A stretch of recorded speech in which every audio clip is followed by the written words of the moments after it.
навистина има строги... Тргни, застани, па продолжи. Начинот на кој владата ја води постапката за разрешување на државниот обвинител Лјупчо Коцевски предизвикува сериозна загриженост кај невладините од Блупринт, групата за реформи во правосудството.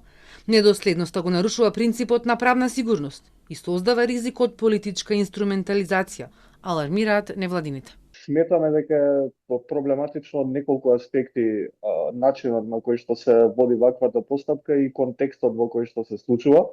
Најнапред заради тоа што беше иницирана ваква постапка која што потоа беше сопрена, имаше изгласана интерпелација и сега после протек на одредено време повторно се продолжува со истата постапка, што оддава може да оддаде впечаток дека јавниот обвинител се држи во една институционална неизвестност и дека ваквата состојба може да биде злоупотребена за да се наруши самостојноста и непристрасноста на јавното обвинителство.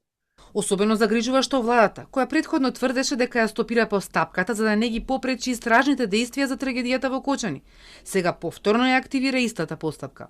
Токму во време кога се водат чувствителни, незавршени истраги за полицајците и инспекторите од УЈП. Посочуваат невладините, кои имаат забелешки околу транспарентноста, а како проблематично го сметаат и тоа што, покрај негативно мислење на Советот на јавни обвинители, постапката за разрешување продолжи.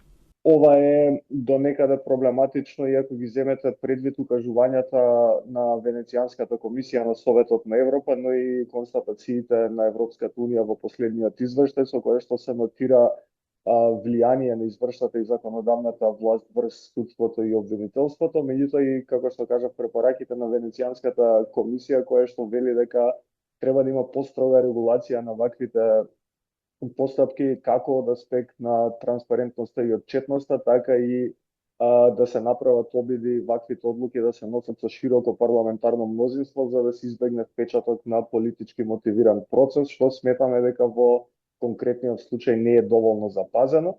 Предлогот на владата за разрешување на државниот обвинител денеска пристигна во собранието. Владата предвадена на седница одлучи да ја продолжи постапката. Коцевски направил крупни професионални грешки при раководењето на обвинителството, што доведува до нарушување на ефикасноста и функционалноста на јавното обвинителство.